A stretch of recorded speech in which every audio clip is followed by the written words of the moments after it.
Assalamualaikum warahmatullahi wabarakatuh. Selamat pagi anak-anak. Hari ini kita akan melakukan praktikum tentang titrasi asam basa. Tujuan praktikum kali ini adalah menentukan konsentrasi asam, dalam hal ini adalah HCl, dengan menggunakan larutan basa atau NaOH. Jadi nanti terakhir adalah Anda menghitung berapakah konsentrasi HCl ya, dengan menggunakan metode titrasi asam basa. Baiklah, untuk yang pertama adalah alat-alat yang digunakan pada rangkaian alat titrasi asam basa. Yang pertama adalah buret. Ya, buret ini sudah dipasang pada statif. Ya. Statif di sini ada ini statifnya, kemudian ini penjepit buret. Kemudian ini buret ukuran 50 ml. Bagian bawah buret ini dipasang, bukan dipasang ya, ada keran buretnya yang nantinya untuk mengatur keluar masuknya volume larutan yang berasal dari buret ini. Kemudian yang kedua ini adalah Erlenmeyer. Kita siapkan 3 buah Erlenmeyer sekalian. Karena untuk titrasi asam basa itu percobaannya nanti diulang 3 kali untuk mendapatkan data yang lebih bagus. Kemudian ini corong nanti digunakan untuk memasukkan larutan ke dalam buret seperti ini.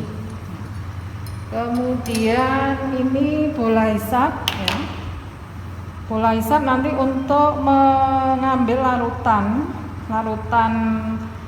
yang akan ditentukan konsentrasinya untuk kemudian dimasukkan ke dalam Erlenmeyer. Cara mengambil larutannya ya, ini kita menggunakan namanya pipet gondok ya, pipet gondok ukuran 10 ml seperti ini.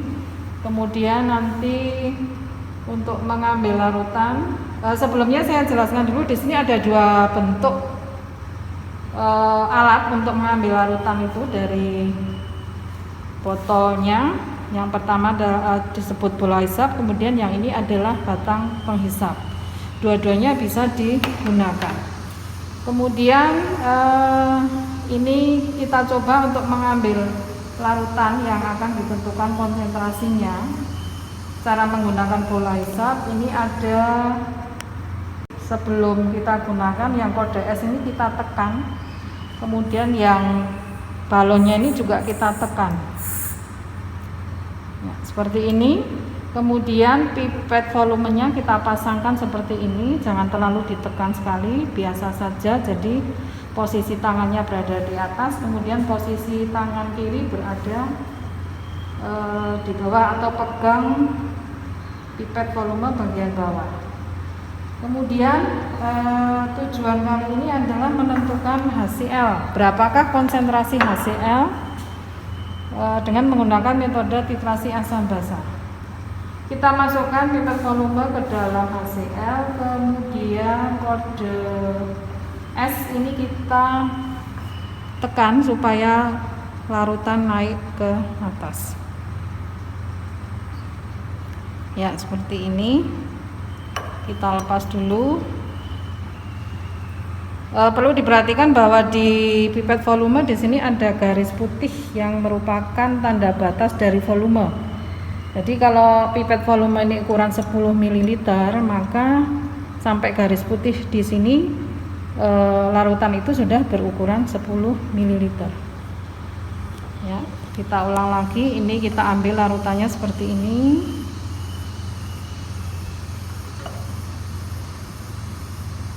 Ya, ini melebihi batas volume, kita turunkan dengan menggunakan atau menekan kode E yang ada di samping ini.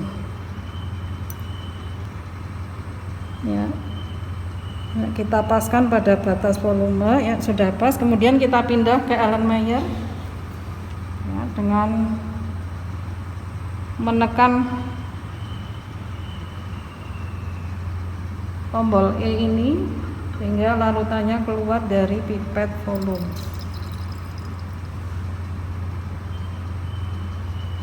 Ya, kita lepaskan bola hisapnya. Volume HCl nanti yang ditentukan konsentrasinya sebanyak 20 ml.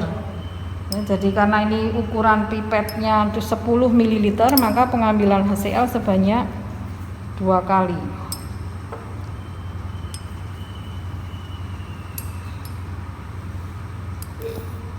Ya, ini yang kedua.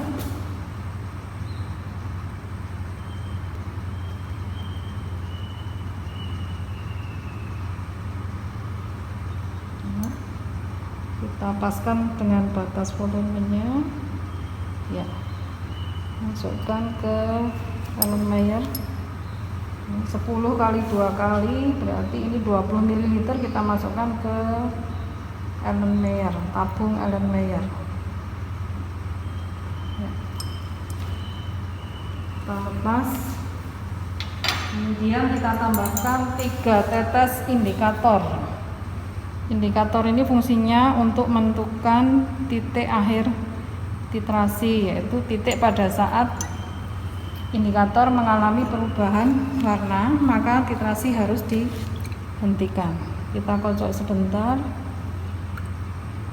Kemudian sebelum melakukan titrasi, kita masukkan larutan NaOH ke dalam buret, ya. Kemudian pada saat memasukkan larutan, posisi kran ini harus dalam keadaan tertutup, ya. Ini posisinya vertikal. Ini artinya buret dalam keadaan tertutup. Kita masukkan NaOH melalui corong.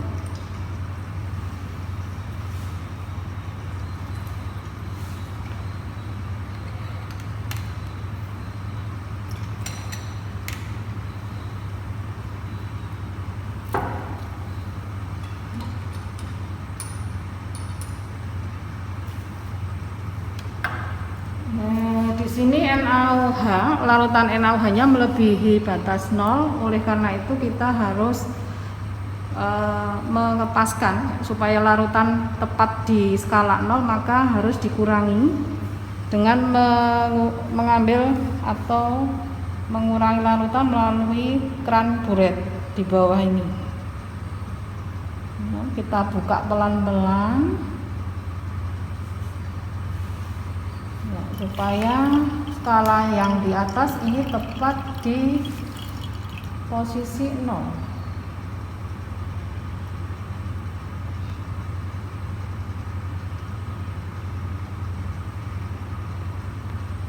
Ya, sudah. Ya, jadi volume NaOH sudah tepat pada skala 0.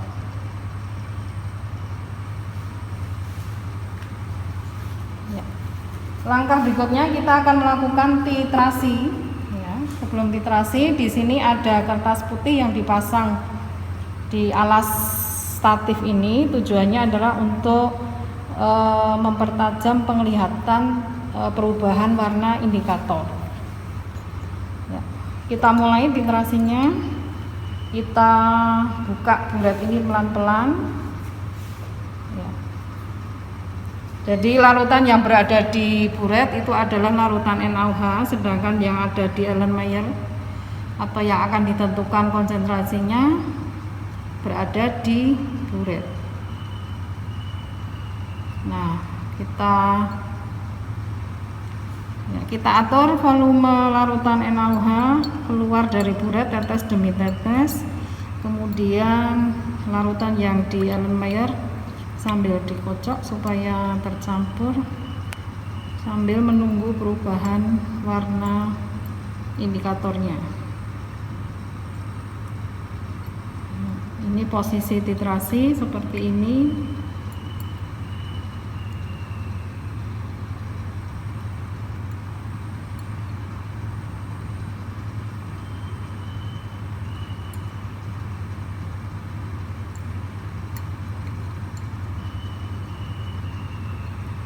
Ya, masih bening, belum ada perubahan warna, kita kocok terus.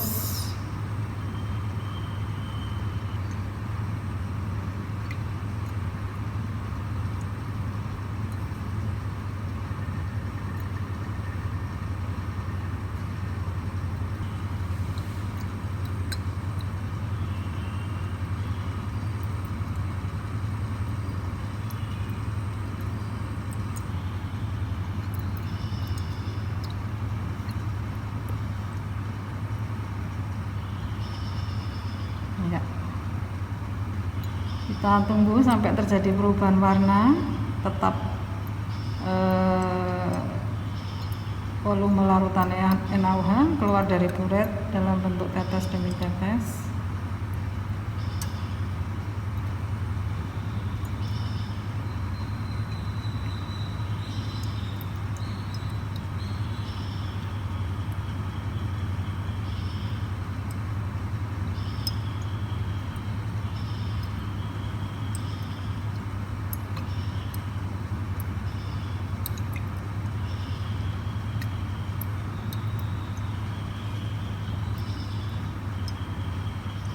Jadi perlu diperhatikan untuk tangan kanan itu memegang leher Erlenmeyer supaya pada saat pengocokan seperti ini itu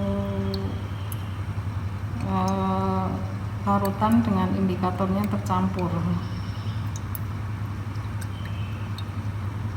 Nah, sudah mulai nampak noda-noda berwarna pink tapi berubah lagi menjadi bening. Ini artinya kita perlu hati-hati bahwa di sini nanti akan hampir-hampir terjadi titik akhir titrasi, di mana titik akhir titrasi itu merupakan atau titik pada saat indikator mengalami perubahan warna. Nah, ini dari pink bening lagi.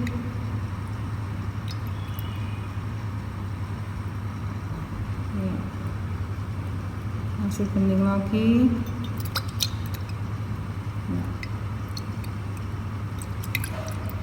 Kita kocok terus sambil ditutup dulu buretnya, sambil diamati apakah perubahan warna indikator ini nanti berubah lagi ke bening atau tidak. Masih berubah lagi, kita tambahkan tetesan yang dari buret ini, larutan yang dari buret, tetes demi tetes ya. Nah, seperti ini. Kalau perubahan warnanya sudah stabil, maka itu artinya titrasi harus dihentikan.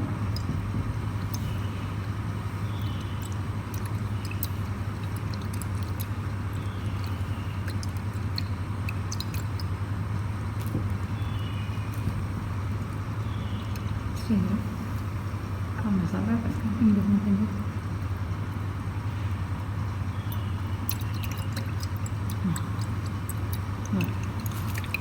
Jadi nanti yang diharapkan adalah perubahan warnanya seperti ini. Jadi perubahan warnanya berwarna merah pink ya, pink, tidak merah sekali tetapi warna pink, merah muda seperti ini.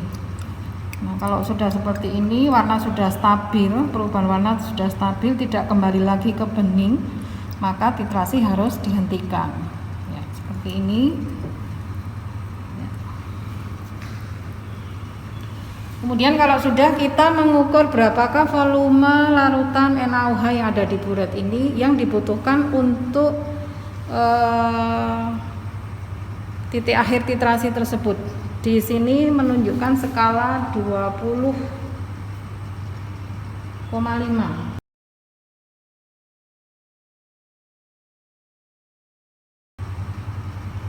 Jadi volume NaOH yang dibutuhkan untuk menentukan konsentrasi HCl pada titrasi pertama ini adalah sebesar atau sebanyak 20,5 ml. Perlu diketahui bahwa titrasi harus diulang 3 kali supaya mendapatkan data yang valid. Jadi selisih data 1, data 2, dan data 3 itu tidak boleh lebih dari 1 ml. Kalau lebih itu artinya harus ada titrasi yang diulang lagi. Nah, jadi ini titrasi yang pertama, volumenya 20,5, maka mungkin nanti yang titrasi kedua 21 atau sama, atau bisa juga 20. Titrasi yang ketiga juga kurang lebihnya sama.